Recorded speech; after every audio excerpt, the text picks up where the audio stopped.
Good morning મિત્રો। તો આજે આપણે જોઈશું ગણિત બેઝિક ભાગ 3 અને એમાં આપણે સંખ્યા જ્ઞાન વિશે ભણીશું। કારણ કે સંખ્યા જ્ઞાન એક એવો ટોપિક છે કે ભારત સરકાર કે ગુજરાત સરકારની દરેક એક્ઝામમાં આમાંથી એકાદ બે સવાલ તો હોય જ છે। ટોપિક નાનો છે, સરળ છે, પણ દરેક એક્ઝામમાં એક બે પ્રશ્ન તો હોય જ છે। એટલે આપણે ડ્રાઈવર કંડક્ટરમાં પણ આના પ્રશ્નો હશે। હું તો એવું માનું છું કે આમાંથી 2 થી 3 પ્રશ્નો નીકળશે, કારણ કે ટોપિક જ એટલો સરળ અને સમજણો આવી જાય એવો છે। પરંતુ એ કરતા પહેલા મિત્રો આપણે એક વસ્તુ જોવું પડશે કે સંખ્યા જ્ઞાનમાં 3 વસ્તુ આપણે યાદ રાખવી પડશે કે આ બધી સંખ્યાઓ પ્રાકૃતિક સંખ્યા, પૂર્ણ સંખ્યા, પૂર્ણાંક સંખ્યા, સમ્ય સંખ્યા અને વાસ્તવિક સંખ્યા કોને કહેવાય, એમાં કઈ કઈ સંખ્યાઓનો સમાવેશ થાય, બરાબર। એના પછી વિરોધી સંખ્યા અને વ્યસ્ત સંખ્યા। તો વિરોધી સંખ્યા કોને કહેવાય, વ્યસ્ત સંખ્યા કોને કહેવાય, બરાબર। તો આટલી આ બેઝિક માહિતી આ પ્રકરણ શીખતા પહેલા આપણી જોડે હોવી જોઈએ। તો મિત્રો આપણે શરૂઆત કરીએ અને એકદમ સરળ રીતે હું તમને સમજાવું એટલું સમજી લો, તમને ખ્યાલ આવી જશે। હવે જો આપણે શરૂઆત કરીએ તો પ્રાકૃતિક સંખ્યા। તો પ્રાકૃતિક સંખ્યા ને સંકેતમાં n વડે દર્શાવવામાં આવે છે, એટલે કે ઇંગ્લિશમાં એને નેચરલ નંબર કહેવાય, પરંતુ ઇંગ્લિશની આપણે જરૂર નથી। ખાલી આટલું યાદ રાખવાનું કે એને સંકેતમાં n સ્વરૂપે દર્શાવવામાં આવે છે। અને પ્રાકૃતિક સંખ્યામાં કઈ કઈ સંખ્યાઓનો સમાવેશ થાય, તો 1 થી માંડી ઇન્ફિનિટી। ઇન્ફિનિટી નો મતલબ તો તમને ખબર જ છે કે અનંત। તો 1 2 3 4 5 6 7 8 9 10 ક્યારે પતશે નહીં। ઇન્ફિનિટી એટલે અનંત સુધી। એટલે કે આપણે એક જ વસ્તુ યાદ રાખવાની કે પ્રાકૃતિક સંખ્યા એનો સિમ્બોલ કયો, તો n। કઈ કઈ સંખ્યાઓનો સમાવેશ થાય, તો તમામ ધન પૂર્ણાંક। તમામ ધન પૂર્ણાંક। જો આમાં 1 થી માંડી શરૂઆત થાય અનંત સુધી, એટલે કે તમામ ધન પૂર્ણાંકો આવી ગયા। એના પછી છે પૂર્ણ સંખ્યા। તો પૂર્ણ સંખ્યાનો મતલબ શું, તો પૂર્ણ સંખ્યા એટલે w। અને પૂર્ણ સંખ્યામાં કઈ સંખ્યાઓનો સમાવેશ થાય, તો જો આપણે આગળ જોઈ પ્રાકૃતિક સંખ્યા એમાં 1 થી માંડી છેક સુધી તમામ ધન પૂર્ણાંકો આવી ગયા। તો પૂર્ણ સંખ્યામાં કઈ કરવાનું નથી મિત્રો, ફક્ત એક શૂન્ય એડ થઈ જશે, એટલે કે 0 એડ થઈ જશે। તો 0 સાથેની 0 અને બીજી બધી તમામ ધન પૂર્ણાંક, એટલે કે 0 1 2 3 4 એમ ઇન્ફિનિટી સુધી। સરળ છે કે નહીં, આપ યાદ રહી જાય કે નહીં। જો પ્રાકૃતિક સંખ્યામાં એનો સિમ્બોલ n, કઈ સંખ્યાઓનો, તો તમામ ધન પૂર્ણાંકોનો સમાવેશ થાય। પૂર્ણ સંખ્યામાં સિમ્બોલ w, સંકેતમાં w તરીકે દર્શાવાય, અને એમાં 0 1 2 3 4 એમ અનંત સુધી। એટલે કે જો કદાચ એક વસ્તુ આપણે કહી શકીએ કે તમામ પૂર્ણ સંખ્યા એ પ્રાકૃતિક સંખ્યા હોય। તમે વિચારો, તમામ પૂર્ણ સંખ્યા એ પ્રાકૃતિક સંખ્યા હોય તો ના હોય, કારણ કે પૂર્ણ સંખ્યામાં 0 આવી જાય। 0 એ પ્રાકૃતિક સંખ્યા નથી, પરંતુ એવું પૂછવામાં આવે કે તમામ પ્રાકૃતિક સંખ્યા એ પૂર્ણ સંખ્યા છે તો હોય, કારણ કે એમાં 1 થી માંડી તમામ સંખ્યાઓનો સમાવેશ થાય, અને આમાં 0 અને આગળની બધી સંખ્યાઓનો સમાવેશ થાય। તેવી જ રીતે મિત્રો ત્રીજી પૂર્ણાંક સંખ્યા। પૂર્ણાંક સંખ્યાને સંકેતમાં z વડે દર્શાવવામાં આવે છે, અને તેમાં તો જો આમાં 1 હતો, 1 થી માંડી શરૂઆત થતી હતી, આમાં 0 એડ થયો, અને આમાં ઋણ સંખ્યાઓ એડ થઈ। તો ઋણ સંખ્યાઓ એટલે કે તમામ ઋણ સંખ્યાઓ -1 -2 -3 એમ કરતા ઇન્ફિનિટી સુધી, પછી 0 અને 1 2 3 એમ કરતા ઇન્ફિનિટી સુધી। તો આ રીતે પૂર્ણાંક સંખ્યાઓ તમામ સંખ્યાઓ એટલે કે તમામ ઋણ સંખ્યાઓ, 0 અને તમામ ધન સંખ્યાઓનો સમાવેશ થાય છે। તો મિત્રો આ 3 વસ્તુ તમને યાદ રહી ગઈ। હવે આપણે જોઈએ સમ્ય સંખ્યા। તો સમ્ય સંખ્યામાં મિત્રો ઘણું બધું આવે, પરંતુ આપણે બધું યાદ રાખવાનું નહીં।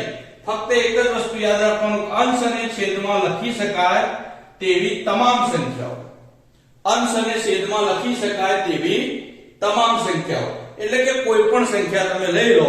ધારો કે તમે આ 1 લીધી, બરાબર, તો આપણે લખતા નથી મિત્રો, પણ 1 ની નીચે કંઈક તો હોય જ છે ને. દાખલા તરીકે 2 લખી તમે, તો 2 ની નીચે 1 હોય જ છે. તો એ સંખ્યાઓ બધી કેવી કહેવાય? સમમ્ય સંખ્યા કહેવાય. અંશ અને છેદમાં લખી શકાય તેવી તમામ સંખ્યાઓ, એટલે એમાં ઋણ પણ આવી જાય, શૂન્યનો સમાવેશ પણ થઈ જાય, ધન પણ આવી જાય. અને અંશ અને છેદમાં એટલે કે આવી સંખ્યા હોય કે 15 11 અંશ, 1 સપ્તમા અંશ, 1 પંચમા અંશ, આવી તમામ સંખ્યાઓનો સમાવેશ સમમ્ય સંખ્યામાં થઈ જશે. સમમ્ય સંખ્યામાં એમાં મિત્રો ખાસ આટલું યાદ રાખવાનું કે પાઈ એ અસમમ્ય સંખ્યા છે. પાઈ સમમ્ય સંખ્યા નથી, કારણ કે પાઈની કિંમત જો આપેલી હોય તો પાઈની કિંમત આપણને ખ્યાલ છે કે 3.14 અથવા 22 સપ્તમાંશ થાય. તો જો 3.14 અથવા 22 સપ્તમાંશ લખેલી હોય તો એ સમમ્ય થઈ જાય, તો એ થઈ જાય સમમ્ય. પરંતુ પાઈ આપેલી હોય એકલી પાઈ, તો પાઈ અસમમ્ય સંખ્યા કહેવાય. કેવી કહેવાય? અસમમ્ય કહેવાય. આટલું ખાસ યાદ રાખજો. અને છેલ્લી છે વાસ્તવિક સંખ્યા. વાસ્તવિક સંખ્યાની સંકેતમાં r તરીકે દર્શાવાય, રિયલ નંબર્સ. એટલે એમાં બધી સંખ્યાઓ આવી જાય ટોટલી, ઋણ, ધન, 0, પૂર્ણાંક, અપૂર્ણાંક, બરાબર, વર્ગમૂળમાં હોય, ટોટલી સંખ્યાઓ એ વાસ્તવિક સંખ્યાઓ કહેવાય. કેવી કહેવાય? વાસ્તવિક સંખ્યાઓ કહેવાય. કારણ કે આપણે બેઝિક ભણીએ છીએ મિત્રો, એટલે આપણે બહુ ઊંડાણપૂર્વક જતા નથી, પરંતુ આટલું તમારા માટે ઇનફ છે. તો મિત્રો આટલે આપણે 5 સંખ્યાઓ ભણ્યા: પ્રાકૃતિક સંખ્યા, પૂર્ણ સંખ્યા, પૂર્ણાંક સંખ્યા, સમમ્ય સંખ્યા અને વાસ્તવિક સંખ્યા. હવે જો પ્રાકૃતિક સંખ્યાને સંકેતમાં n તરીકે દર્શાવાય, પૂર્ણ સંખ્યાને w તરીકે, પૂર્ણાંક સંખ્યાને z તરીકે, સમમ્ય સંખ્યાને q તરીકે અને વાસ્તવિક સંખ્યાને r તરીકે. પ્રાકૃતિક સંખ્યામાં 1 થી શરૂઆત થાય અનંત સુધી, પૂર્ણ સંખ્યામાં 0 થી શરૂઆત થાય એટલે કે 0 એડ થઈ જાય અને અનંત સુધી. પૂર્ણાંક સંખ્યામાં ઋણ એટલે કે ઋણ પૂર્ણાંકો, શૂન્ય અને ધન પૂર્ણાંકોનો સમાવેશ થાય. સમમ્ય સંખ્યામાં અંશ અને છેદમાં લખી શકાય તેવી તમામ સંખ્યાઓનો સમાવેશ થાય. અને વાસ્તવિક સંખ્યામાં બધી જ સંખ્યાઓનો સમાવેશ થાય.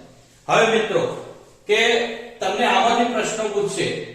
દાખલા તરીકે પહેલા તો તમને આ સિમ્બોલનો પ્રશ્ન પૂછી લે કે સમમ્ય સંખ્યાને સંકેતમાં શેના વડે દર્શાવવામાં આવે છે. ઓપ્શનમાં તમને આપ્યું હોય w, z, q કે r, તો આપણને ખ્યાલ આવી જવો જોઈએ કે સમમ્ય સંખ્યાને q વડે દર્શાવવામાં આવે છે. પછી મિત્રો બીજું એવું પૂછેલું હોય કે -3 એ નીચેનામાંથી કઈ સંખ્યા છે. પછી આપણે કોઈ પ્રાકૃતિક સંખ્યા, પૂર્ણ સંખ્યા, પૂર્ણાંક સંખ્યા, બરાબર, તો આપણને ખ્યાલ આવવો જોઈએ કે પૂર્ણાંક સંખ્યા છે, કારણ કે પૂર્ણાંક સંખ્યામાં આનો સમાવેશ થશે નહીં, બરાબર. એટલે આ રીતનો કોઈ પ્રશ્ન તમને કાઢી દે તો આ રીતે આપણને આ યાદ રાખી લેવાનું.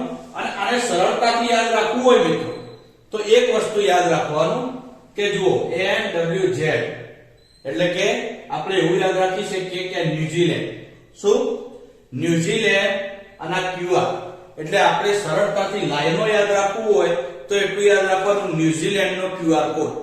શું યાદ રાખવાનું? ન્યુઝીલેન્ડનો QR કોડ. એટલે કે લાઈનમાં યાદ રહી જાય ન્યુઝીલેન્ડનો QR કોડ એટલે પહેલી પ્રાકૃતિક સંખ્યા, પૂર્ણ સંખ્યા, પૂર્ણાંક સંખ્યા, સમમ્ય સંખ્યા અને વાસ્તવિક સંખ્યા. તો મિત્રો આટલું તમને ખ્યાલ આવી ગયો હશે. હવે આને લગતા આપણે દાખલા આગળ જોઈએ છીએ કે કઈ રીતના પૂછાઈ શકે. હવે બીજી વસ્તુ છે વિરોધી સંખ્યા. તો વિરોધી સંખ્યામાં મિત્રો ખાલી આટલું યાદ રાખવાનું, માત્ર નિશાની બદલવી. શું કરવાનું? માત્ર નિશાની બદલવાની. જો વિરોધી પૂછે તો ઉલટાઈ નહીં દેવાની સંખ્યા, ઊંધી નહીં કરી દેવાની. બધા એવું કરે છે કે ભાઈ વિરોધી એટલે ઊંધી કરી દેવાની. ના, વિરોધી સંખ્યાનો મતલબ એવો થાય કે માત્ર નિશાની ચેન્જ કરવાની. જે નિશાની આપેલી હોય તો એ નિશાનીમાં ચેન્જ કરવાનું. દાખલા તરીકે જો મેં અહીંયા ઉદાહરણ સ્વરૂપે લખ્યું છે 8 આપેલા હોય તો એની વિરોધી સંખ્યા કરવી હોય તો શું થઈ જશે? ફક્ત આગળ આ પ્લસ હતા તો આ માઈનસ થઈ જશે. શું થઈ જશે? માઈનસ થઈ જશે. એને ઊંધી ચત્તી કરવાની નહીં. દાખલા તરીકે જો આવું આપેલું હોય કે -1/5 અને પૂછ્યું હોય કે ભાઈ આની વિરોધી સંખ્યા કઈ, તો આની વિરોધી મિત્રો ખાલી 1/5 જ થાય. સંખ્યા એમના એમ જ રહે, ફક્ત આ નિશાની માઈનસ હતી તો અહીંયા પ્લસ થઈ જાય. બસ કોઈ ચેન્જીસ થાય નહીં. અને આપણે જોઈએ વ્યસ્ત સંખ્યા, તો વ્યસ્ત સંખ્યામાં એનાથી ઉલટું છે. વ્યસ્ત સંખ્યામાં નિશાની બદલાશે નહીં. નિશાની એમ રહેશે, પરંતુ સંખ્યા આખી ઉલટફેર થઈ જશે, એટલે કે ઉપર નીચે થઈ જશે. દાખલા તરીકે આપણે માનીએ કે 7 છે, તો આપણે સમજણમાં આવે કે 7 ની નીચે 1 હોય ફરજિયાત. તો 1 હોય પણ 1 નથી આપેલો, અત્યારે દેખાતો નથી, પરંતુ આપણે સમજી જવાનું કે 1 હોય. તો આને આપણે ઉલટું કરીએ તો શું થઈ જાય? 1 ઉપર જતો રહે, 7 નીચે આવતા રહે. આ પ્લસ છે તો અહીંયા પ્લસ જ રહે, એમાં ચેન્જ થાય નહીં. જો આ -11/15 આવશે તો અહીંયા માઈનસ જ રહેશે પહેલા તો, અને વ્યસ્ત કરવામાં 15 ઉપર જતા રહે, 11 નીચે આવતા. તો મિત્રો આ તમને ખ્યાલ આવી ગયો હશે કે વિરોધી સંખ્યામાં માત્ર નિશાની બદલવી અને વ્યસ્ત સંખ્યામાં માત્ર સંખ્યાને ઉલટાવવી. આ બંને વસ્તુ પરીક્ષામાં તમને કઈ રીતે પૂછશે એ હું આગળ તમને દાખલા સ્વરૂપે બતાવું છું, પરંતુ અત્યારે ખાલી આ બેઝિક યાદ રાખી લો. અને આના સિવાય તમારે એક વસ્તુ, આ પ્રકરણ શીખવું હોય તો એક વસ્તુ તમને આવડતી હોવી જોઈએ કે વિભાજ્યતાની ચાવી, કે 2 ની ચાવી શું, 3 ની ચાવી શું, 4 ની ચાવી શું, 5 ની ચાવી શું, 6 ની ચાવી શું, 7 ની શું, 8 ની શું, 9 ની શું, 10 ની શું, 11 ની, 2 થી માંડી 11 સુધીની વિભાજ્યતાની ચાવી. તો કોઈ પણ સંખ્યા આપેલી હોય તો એને 2 વડે ભાગ ચાલશે કે નહીં, તો આપણે કઈ રીતે નક્કી કરી શકીએ? તો એના માટે વિભાજ્યતાની ચાવી તમને આવડવી જોઈએ. એ આપણે થોડું આગળ જોઈએ છીએ. અને હવે આપણે ચાલુ કરીએ આના MCQ એટલે કે દાખલા. જો મિત્રો હવે આપણે જોઈએ પહેલો દાખલો. તો વાસ્તવિક સંખ્યા ગણ દર્શાવવા કયો સંકેત વપરાય છે? મેં તમને બધા જ સંકેત સમજાવી દીધા. તો હવે આમાંથી તમને ખ્યાલ આવી જ જાય કે વાસ્તવિક સંખ્યા કોને કહેવાય?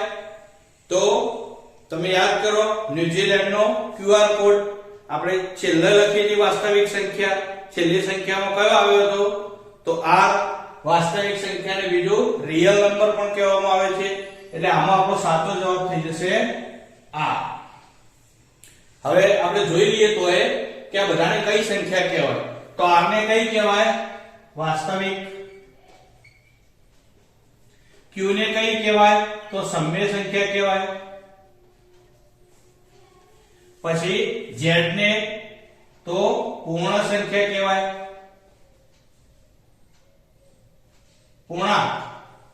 Z પૂર્ણાંક સંખ્યા કહેવાય. અને n એટલે પ્રાકૃતિક સંખ્યા.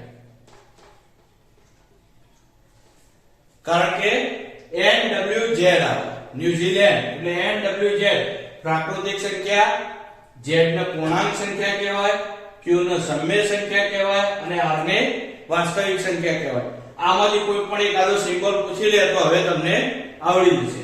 હવે મિત્રો આપણે આગળ જોઈએ તો જુઓ બીજા દાખલામાં છે પાઈ અને 22/7 ખાલી જગ્યા.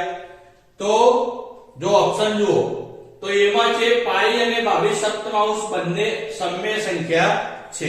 મિત્રો આપણે તમને સરળતાથી આગળ સમજાય કે પાઈ અને 22/7 પાઈ એ શું?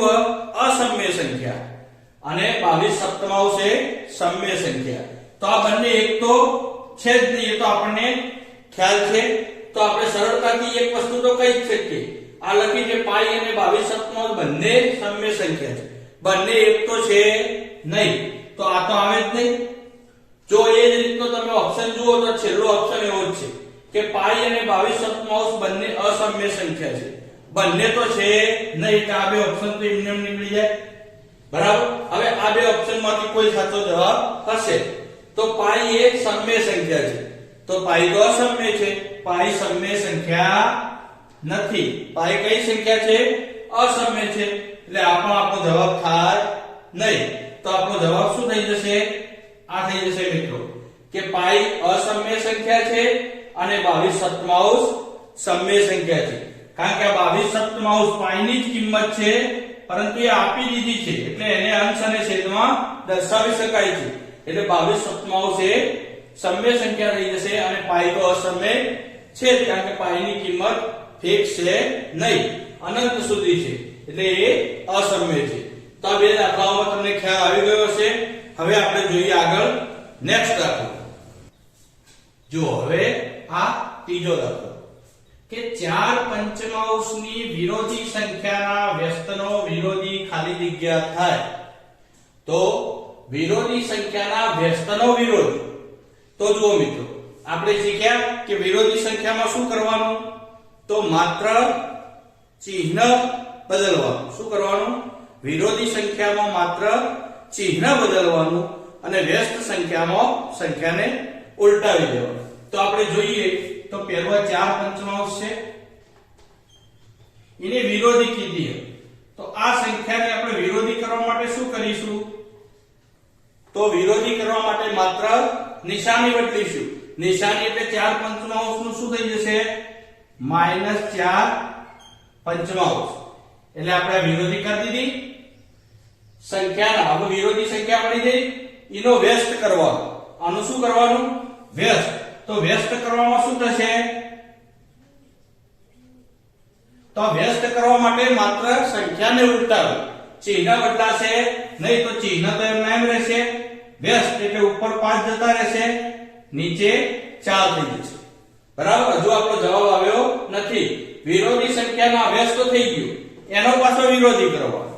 તો આનો વિરોધી કઈ રીતે કરવાનો? તો શું કરવાનું? ખાલી વિરોધી કરવા માટે શું કરીશું? તો નિશાની બદલી દઈશું. તો આમાં માઈનસ છે તો આપણે શું થઈ જશે? પ્લસ. તો આપણો જવાબ શું થઈ જશે? 5 ચતુર્થાંશ. તો આમાંથી કયો ઓપ્શન આવશે? તો ઓપ્શન સી આપણો જવાબ થઈ જશે.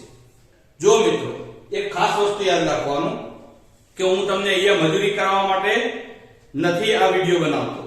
તમને શોર્ટ ટ્રીક, તમને સરળતાથી સમજાવવા માટે આ વિડિયો બનાવું છું. જો આવો કોઈ દાખલો આપેલો અને એકના એક શબ્દનો વારે ઘડી ઉપયોગ થતો, દાખલા તરીકે જો આમાં લખેલું છે 4 પંચમાંશની વિરોધી સંખ્યાના વ્યસ્તનો વિરોધ. તો વિરોધી કેટલી વખત આવ્યું? 2 વખત આવ્યું. જો કોઈ આવી સંખ્યામાં વિરોધી કે વ્યસ્ત જે વસ્તુ 2 વખત આવતી હોય એ હંમેશા ઉડાડી દેવાની. શું કરવાનું? તો આમાં વિરોધી વિરોધી આપણે ઉડાડી દઈએ તો વધે શું? વ્યસ્ત. તો ફક્ત આ સંખ્યાનો વ્યસ્ત કરી દેવાનો. તો વ્યસ્ત તો ખબર જ છે કે સંખ્યાને વ્યસ્ત એટલે ઉલટાવી દેવાનું. તો 4 પંચમાંશને ઉલટાવીએ તો શું થઈ જશે? 5 ચતુર્થાંશ. તો આપણો સીધો જવાબ આવી ગયો 5 ચતુર્થાંશ. આપણે કશું આ કરવાની જરૂર નથી. માત્ર આટલું યાદ રાખવાનું, કોઈ સંખ્યામાં 2 વખત એકના એક શબ્દનો ઉપયોગ થયો હોય તો એ બેને ઉડાડી દેવાની. વધ્યું શું? તો વ્યસ્ત. તો આ સંખ્યાનો ખાલી વ્યસ્ત કરી દેવાનું. આમાં કશું લખવાની કે ગણવાની જરૂર નથી. ખ્યાલ આવી ગયો? તો આવા તમે થોડા બીજા પ્રેક્ટિસ કરી લેજો દાખલાની. જો આ બીજો એક દાખલો એવો છે કે -5 અષ્ટમાંશના વ્યસ્તનો વિરોધી કયો થાય? ઓનો પહેલા તો વ્યસ્ત કરવાનો. વ્યસ્ત કઈ રીતે કરવાનો? તો સંખ્યાને ઉલટાવી દેવાની. જો વ્યસ્તમાં નિશાની ના બદલી દેતા, વ્યસ્તમાં ખાલી સંખ્યાને ઉલટાવી દેવાની, નિશાની એમના એમ જ રહે. તો વ્યસ્ત કયો થયો? -8 પંચમાંશ. એનો વિરોધી કરવાનો. તો વિરોધીમાં શું થાય? માત્ર નિશાની ચેન્જ થઈ જાય. તો નિશાનીમાં માઈનસ છે તો શું થઈ જશે? પ્લસ થઈ જશે. તો 8 પંચમાંશ. તો જવાબ થઈ જશે આપણો બી, 8 પંચમાંશ. તો મિત્રો આ બંને દાખલામાં ખ્યાલ આવી ગયો. તો હવે આપણે જોઈએ આગળ નેક્સ્ટ. હવે જુઓ પાંચમો દાખલો. તો 495 માં 4 ની સ્થાન કિંમત અને 4 ની અંક કિંમતનો તફાવત કેટલો થાય? તો મિત્રો આમાં આપણને એ તો ખબર જ છે કે સ્થાન કિંમત 4 ની સ્થાન કિંમત કેટલી થાય? તો સ્થાન કિંમત મિત્રો સ્થાન કિંમત અથવા સ્થાનીય મૂલ્ય, બરાબર, એનો અર્થ સરખો જ થાય. અને આ પૂછી છે 4 ની અંક કિંમત. તો અંક કિંમત, દાર્શનિક કિંમત, મૂળ કિંમત આ બધા શબ્દો એક જ છે. તો અંક કિંમતનો મતલબ એવો થાય કે એ સંખ્યાનું મૂલ્ય એના એ જ રહે, ગમે તે સ્થાનમાં હોય. ગમે તે સ્થાનમાં હોય એનું મૂલ્ય કેટલું રહે? એના એ જ રહે. અને સ્થાન કિંમતમાં સંખ્યા જે સ્થાનમાં હોય એના પાછળ જેટલી સંખ્યા હોય એટલી શૂન્ય લગાવી દેવા. દાખલા તરીકે 455 માં 4 છે, એના પાછળ કેટલી સંખ્યા છે? 2. કેટલી છે? 2. તો એની કિંમત કેટલી થઈ જશે? 400. 4 ની સ્થાન કિંમત કેટલી થઈ જાય? 400. અને એ વસ્તુમાં 455 માં 4 ની અંક કિંમત, તો અંક કિંમત, દાર્શનિક કિંમત કે સ્થૂળ કિંમત, ઓનો અર્થ થાય એના એક સંખ્યા રહે, એમાં કોઈ પરિવર્તન આવે નહીં. તો 4 ની અંક કિંમત કેટલી થાય? 4. મિત્રો થઈ ગયું સરળ. 4 ની સ્થાન કિંમત 400 થાય અને 4 ની અંક કિંમત 4 થાય. શું કીધું? બંનેનો તફાવત. તો બંનેનો તફાવત એટલે 400 માંથી 4 માઈનસ કરો તો 400 માંથી 4 જતા રહે તો આપણને ખ્યાલ આવી જાય કે 396 થાય. કેટલું થાય? 396 થાય. આમાંથી આ બાદ કરવાના બેસી જતા. ખ્યાલ આવ્યો કે 400 માઈનસ 4 એની બાદ બાકી કરશો તો 10 આવશે. બરાબર? એમાં કન્ફ્યુઝ થઈ જશો તો આપણને સીધી જ ખબર પડે કે 400 માંથી 4 બાદ કરીએ તો 396 વધે. તો જવાબ આપણો આવશે ડી, 396. હવે આપણે જોઈએ આગળનો દાખલો. જો મિત્રો દાખલા એકદમ સરળ છે, એને સમજવા પડશે. જો સમજણ ના પડે તો વિડિયો 2-3 વાર રિપીટ કરીને જોઈ લેજો અને આવા જ પેપરમાં દાખલા પૂછાશે. એમાં કઈ હોય નહીં, પરંતુ તમને એવું લાગશે કે ક્યાંથી થશે અને ઓપ્શન એવા આપેલા હશે કે તમે કન્ફ્યુઝ થશો. એટલે આપણને પરફેક્ટ રીત અને ખ્યાલ હોય, અને આ એવી વસ્તુ છે કે 2-3 વખત રિપીટ કરશો તો તમને ખ્યાલ આવી જશે. તમારા પાસે કોઈ ગણિતનું પુસ્તક હોય તો એમાં આવા દાખલા આપેલા હોય તો એની પ્રેક્ટિસ પણ કરજો, એટલે તમને ખ્યાલ આવી જશે. નહીતર આના વિડિયો 2-4 વખત જોશો તો પણ તમને ખ્યાલ આવી જશે. પેપરમાં આવો કોઈ દાખલો આપેલો છે તો તમે કન્ફ્યુઝ થશો નહીં. અને મિત્રો એક ખાસ વસ્તુ કહું કે જો તમે વિડિયો જોતા હો, તમને વિડિયો ગમતો હોય તો અત્યારે જ તમે લાઈક કરી દો, પાછળથી ભૂલાઈ ના જાય. લાઈક, શેર અને જો કોઈ વિડિયો જોતું હોય અને ચેનલને સબસ્ક્રાઇબ ના કરી હોય તો વિડિયો ગમ્યો હોય તો સબસ્ક્રાઇબ કરી લેજો. હવે આપણે આગળ જોઈએ કે સૌથી નાની વિભાજ્ય અને સૌથી નાની અવિભાજ્ય સંખ્યાઓના વર્ગોનો સરવાળો કેટલો થાય? તો જુઓ મિત્રો, આ ખાલી આપણી વસ્તુ જે હોય છે ને એને સમજવાની હોય છે. જો તમને એક વખત સમજણમાં આવી જાય બરાબર તો આમાં કઈ હોતું નથી. તો સૌથી નાની વિભાજ્ય, તો આપણે આગળ જોયું હતું કે સૌથી નાની વિભાજ્ય સંખ્યા કઈ? તો કઈ આવે? વિભાજ્ય સંખ્યા 4. કઈ આવે? વિભાજ્ય સંખ્યા 4. અને સૌથી નાની અવિભાજ્ય, અવિભાજ્ય કઈ? તો આપણને ખ્યાલ જ છે કે અવિભાજ્ય સંખ્યા કઈ આવે? 2. સૌથી નાની વિભાજ્ય 4 અને સૌથી નાની અવિભાજ્ય 2. મિત્રો આ આપણને ખ્યાલ હોવો જોઈએ. પછી આગળ શું કીધું છે કે સંખ્યાઓના વર્ગોનો સરવાળો કેટલો થાય? હવે આ સંખ્યા તો મળી ગઈ, એના વર્ગોનો સરવાળો પૂછે તો એનો વર્ગ કરી દેવાનો.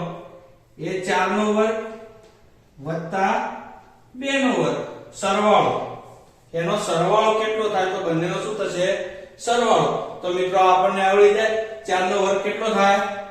તો 16 થાય, વત્તા 2 નો વર્ગ 4 થાય. 4 નો વર્ગ 16 થાય, 2 નો વર્ગ 4 થાય. તો 16 ને 4 20 થાય. તો આપણો જવાબ કેટલો થઈ જાય? 20. કેટલો થઈ જાય? 20.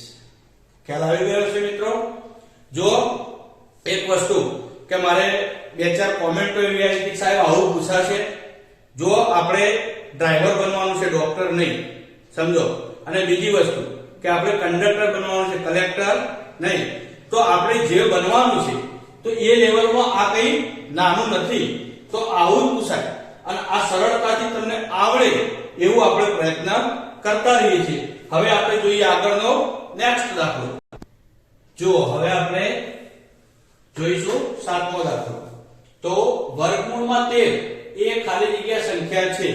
તો મિત્રો આ તમને સરળતાથી ખ્યાલ આવી જશે કે વર્ગમૂળમાં 13 આપેલા છે. તો આપણે શું કીધું છે કે જો પ્રાકૃતિક સંખ્યા તો 1 થી ચાલુ થાય, એ તો આવે જ નહીં, એટલે આ પ્રાકૃતિક તો હોય જ નહીં. પછી પૂર્ણ સંખ્યા, તો પૂર્ણ સંખ્યામાં 0 એડ થાય, બાકી તો બધું પ્રાકૃતિક સંખ્યા જેવું આવે, એટલે એ પણ ના આવે. હવે આ બંનેમાંથી આપણે કરવાનું સમ્ય અને અસમ્ય. તો મિત્રો અંશ અને છેદમાં લખી શકાય એવી સંખ્યાઓને સમ્ય કહેવાય. તો હવે વર્ગમૂળમાં 13 આનું વર્ગમૂળ નીકળશે જ નહીં, તો પછી આને અંશ અને છેદમાં લખી શકાય નહીં. તો વર્ગમૂળમાં 13 એ કેવી સંખ્યા થઈ જાય? અસમ્ય સંખ્યા થઈ જાય. તો આ તો યાદ જ રાખી લેવાનું કે વર્ગમૂળમાં 13 હોય, 17 કોઈ અવિભાજ્ય સંખ્યા હોય, 13 હોય, 17 હોય, બરાબર, તો એ અસમ્ય સંખ્યા હોય. હવે આગળ જોઈએ, આ મોસ્ટ ઇમ્પોર્ટન્ટ છે મિત્રો. મને અંદાજ છે કે આવો દાખલો ફરજિયાત 99.99% પૂછાશે, કારણ કે આ વિભાજ્યતાની ચાવીનો દાખલો છે. હવે વિભાજ્યતાની ચાવી તમને આવડતી હશે એવું હું માની લો, કારણ કે શીખવાડવા બેસીશ તો ટાઈમ થઈ જશે. તો 2 ની ચાવી, 3 ની ચાવી, એ પ્રમાણે તમને બધી ચાવીઓ આવડતી હશે. તો આમાં લખેલું છે કે જો 32, 16, 9 પછી આ સ્ટાર છે, સ્ટાર અને પાછળ 2, આખી એક સંખ્યા છે મિત્રો, આખી એક સંખ્યા છે. એને 9 વડે નિશેષ ભાગી શકાય? પહેલા તો એને પૂછ્યું કે 9 વડે નિશેષ ભાગી શકાય? એને કીધું માની લેવાનું ભાગી શકાય. તો સ્ટારની નાનામાં નાની કિંમત શોધો. હવે મિત્રો આપણે આ જે સ્ટાર છે એની કિંમત શોધવાની છે કે આમાં હું કઈ સંખ્યા એવી મૂકું નાનામાં નાની કે જેનાથી આ આખી સંખ્યાને 9 વડે ભાગી શકાય. હવે તમને એમ થશે કે આવડી મોટી સાહેબ ક્યાં ભાગાકાર કરવો, અહીંયા કેટલી સંખ્યાઓ મૂકીને ભાગાકાર કરવો? તો એવું નહીં કરવાનું. હવે આપણને જો 9 ની ચાવી આવડતી હોય તો 9 ની ચાવી શું કે જે સંખ્યાના અંકોના સરવાળાને 9 વડે નિશેષ ભાગી શકાય એ સંખ્યાને 9 વડે ભાગી શકાય. તો આ સંખ્યાના અંકોનો સરવાળો કરવો પડશે. તો આપણે જોઈ જોઈએ તો 3 બરોબર, 2, 1, 6, 9 અને 2, બરાબર, આટલી સંખ્યા છે. આનો સરવાળો કરીએ આપણે તો 3 ને 2 5, 5 ને 1 6, 6 ને 6 12, 12 ને 9, 12 ને 9 21, 21 ને 2 કેટલા થયા? 23. કેટલા થશે? તો 23. હવે મિત્રો એ વિચારવાનું કે 9 નો ઘડિયો બોલવાનો અને 23 ના પછી 9 ને કેટલા વડે ભાગી શકાય? તો 9 એકા 9, 9 દુ 18, 9 તરી 27. તો આના પછી 27 સંખ્યા એવી આવે છે કે જેને 9 વડે ભાગી શકાય. કેટલી? 27. તો 23 માં હું કેટલા ઉમેરું તો 27 થાય? તો 23 પછી મિત્રો ના ખબર પડે તો ગણી લેવાના 24, 25, 26 અને 27. કેટલા નાખ્યા? તો 4 ઉમેર્યા તો 27 જવાબ મળી જાય. તો નાનામાં નાની કઈ સંખ્યા અહીંયા મૂકી દઉં તો 9 વડે નિશેષ ભાગી શકાય? તો 4. તો આપણો જવાબ શું થઈ જશે? 4. ખ્યાલ આવ્યો? જો મિત્રો આની એક તમને બીજી રીત શીખવાડું કે જો આટલો બધો સરવાળો ના કરવો હોય, સમજો, આટલો બધો સરવાળો ના કરવો હોય તો અહીંયા જે સંખ્યા વડે નિશેષ ભાગવાની હોય, જે સંખ્યા વડે નિશેષ ભાગવાની, ધારો કે 9 વડે ભાગવાની, તો આમાં જે સંખ્યાના સરવાળા 9 થતા હોય કાઢી નાખવાના. શું કરવાનું? કાઢી નાખવાના, એને ગણતરીમાં લેવાના જ નહીં. દાખલા તરીકે જો આ સીધે સીધો 9 ઉડી જાય, બરાબર, પછી આ 6 અને 2 8, 8 ને 1 9, તો 9 સરવાળો થઈ ગયા, ઉડી જાય. વધ્યું કેટલું? તો 3 ને 2 5, 5 થી આવું 5 માં કેટલા ઉમેરું તો 9 વડે ભાગી શકાય? તો 5 ને 4, 5 ને 4 કેટલા થાય? 9 થાય. આ 9 ને 9 વડે ભાગી શકાય. તો આપણો સરળતાથી જવાબ આવી જાય 4. ખ્યાલ આવ્યો? આખો સરવાળો ના કરવો તો એક શોર્ટકટ ટ્રીક છે. દાખલા તરીકે આવી રકમ પરીક્ષામાં આપેલી હોય તો પરીક્ષામાં તમે આવું લખવા બેસો તો ટાઈમ કેટલો જાય? તો સીધું જ કરવાનું કે આ તો 9 વડે ભાગવાની, તો પહેલા 9 ઉડી જાય, પછી 6 2 8 ને 1 9 ઉડી જાય, તો વધ્યા કેટલા? 3 ને 2 5. તો 5 માં કેટલા ઉમેરું? 9 વડે ભાગી શકાય, તો 5 ને 4 9, તો 4. તો આપણો જવાબ આવી જાય સીધો 4. હવે આપણે જોઈએ નેક્સ્ટ. જો હવે આપણે જોઈએ 9મો દાખલો. તો 12 ના અવયવોની સંખ્યા કેટલી થાય? મિત્રો અવયવોની તો તમને ખ્યાલ જ હશે કે અવયવ એટલે શું? તો 12 ના અવયવ. તો 12 કોના ઘડિયામાં આવે એ તમામ 12 ના અવયવો કહેવાય. તો આપણે 1 થી ચાલુ કરીએ તો 1 ના ઘડિયામાં તો આવે, 1 ના ઘડિયામાં તો 12 આવે. હવે 2 નો ઘડિયો, તો 2 6 12, તો 2 ના ઘડિયામાં આવે, બરાબર. પછી 3, તો 3 14 12, તો 3 ના ઘડિયામાં આવે.